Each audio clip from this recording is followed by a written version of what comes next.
ETF index mutual funds నేర్చుకుని stock మార్కెట్లో రాణించాలనుకుంటున్నారా? వెంటనే ఈ నెంబర్కి కాల్ చేయండి.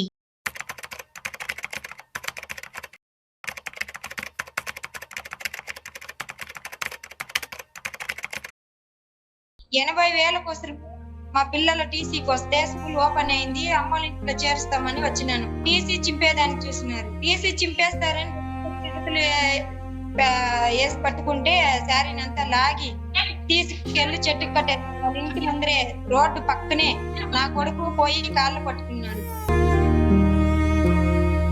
చూశారు కదా ఈ వీడియో. అప్పు తీర్చలేదని చెప్పి 80,000 రూపాయల కోసం అప్పు ఇచ్చిన వ్యక్తి చెట్టు కట్టేసి మరీ కొడుతున్నాడు. ఎంత బాధాకరమైన విషయం మనం చెప్పుకోవాలి కదా. ఒకవేళ అప్పు కనుక వాళ్ళు టైంకి తీర్చలేదు అనుకోండి, సో లాస్ ఉన్నాయి, రూల్స్ ఉన్నాయి, ప్రాపర్గా ఫాలో అవ్వచ్చు.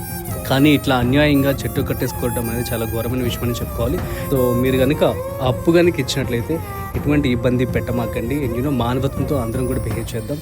చాలా మంది కూడాను అప్పులు చేస్తూ ఉంటారు. అప్పు తీర్చలేక చాలా బాధలు పడుతూ ఉంటారు, ఆత్మహత్యలు కూడా చేసుకుంటూ ఉంటారు. ఎవరైతే రికవరీ ఏజెంట్స్ వచ్చి వాళ్ళని ఇబ్బంది పెడుతూ ఉంటారు. దీనికి సంబంధించి ఎవరు కూడాను అప్పులు తీసుకున్న తర్వాత ఆ అప్పు తీసుకున్న వ్యక్తిని ఎవరైతే లోన్ ఇచ్చారో వాళ్ళు కానీ ఎవరు కూడా ఇబ్బంది పెట్టకూడదని చెప్పి తమిళనాడు గవర్నమెంట్ రీసెంట్ గా ఒక యాక్ట్ ని తీసుకురావడం జరిగింది, లోన్ రికవరీ యాక్ట్ అని చెప్పి. ఇందులో భాగంగా ఏంటి అంటే, సో ఒకవేళ కనుక ఎవరైతే ఇబ్బంది పెడుతూ అప్పు కనుక రికవరీ చేయాలని చెప్పి అనుకుంటున్నారో ఆ యొక్క పర్టికులర్ పర్సన్ కి సంబంధించినటువంటి పర్సన్ వెళ్ళి ఒక కేసు కూడా వేసుకోవచ్చు అనమాట. వారి మీద ఇటువంటి కేసు కూడా వేయడం జరుగుతుంది. సో వాళ్ళకి 5 సంవత్సరాల పాటు జైలు విధించడం జరుగుతుంది. అట్ ద సేమ్ టైం 3 లక్షల రూపాయల నుంచి 5 లక్షల రూపాయల వరకు కూడా వారికి ఫైన్ కూడా పడే అవకాశం ఉందని చెప్పి కూడా కొత్త చట్టాన్ని తీసుకురావడం జరిగింది తమిళనాడు గవర్నమెంట్. సో దీనికి సంబంధించి మనం పూర్తి డీటెయిల్స్ తెలుసుకునే ప్రయత్నం చేద్దాం. సో వీడియోని మిస్ అవ్వకుండా ఎండ్ వరకు చూసేయండి. నమస్తే, welcome to business bus with Raju Pasupuleti on Suman TV. So మొత్తానికి తమిళనాడు గవర్నమెంట్, సో ఎవరైతే డిప్యూటీ సీఎం ఉన్నారో ఉదయానిధి స్టాలిన్, సో ఈ నిర్ణయాన్ని అయితే తీసుకోవడం జరిగింది. సో దీనికి సంబంధించి లోన్ రికవరీకి చాలా మంది కూడా ఇబ్బందులు పడుతున్నారని చెప్పి, అండ్ దీని ద్వారా ఆత్మహత్య కూడా చేసుకుంటున్నారని చెప్పి కూడాను ఎక్కువ కేసులు నమోదు కావడంతో సో అక్కడ ఉన్నటువంటి పీపుల్ అందరూ కూడాను వెళ్ళి ఈ యొక్క అప్లికేషన్ పెట్టుకోవడం జరిగిందనమాట. సో దీనికి సంబంధించి 2024లోనే ఆమోదం తెలిపింది తమిళనాడు గవర్నమెంట్. కాకపోతే ఇప్పుడు ఏంటి అంటే అది ఇంకొంచెం అమల్లోకి వచ్చిందని చెప్పుకోవాలి.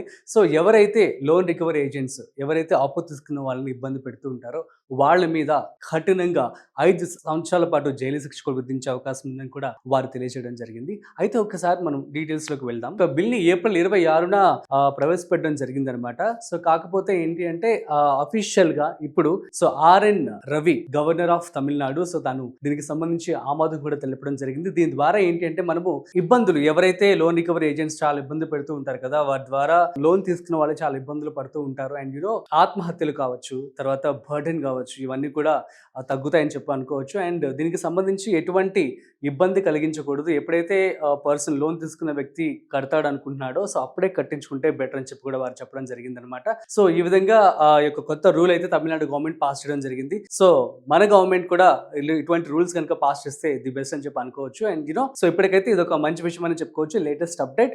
సో గైస్, సో కాబట్టి మీరు తాహతకు మించి, సో ఫ్రమ్ సుమన్ టీవీ తరపు నుంచి నేను కొన్ని విషయాలు మీకు చెప్పబోతున్నాను. సో తాహతకు మించి, స్తోమతకు మించి మీరు అప్పు చేసి ఇటువంటి ఇవి కొని తెచ్చుకోకండి. సో కాబట్టి అందరికీ తెలిసిన రూలే కదా. సో నీట్గా జాగ్రత్తగా డబ్బులు దాచుకొని, సో ప్రాపర్ ఇన్వెస్ట్మెంట్స్ చేసుకొని మీ డబ్బులు సేవ్ చేసుకున్నట్లయితే సో దట్ ఏంటంటే మీ లైఫ్ చాలా చక్కగా ఉంటుంది. ఆన్ టైంలో ఎప్పటికప్పుడు మీరు లోన్స్ కట్టేసే విధంగానే మీరు తీసుకోండి.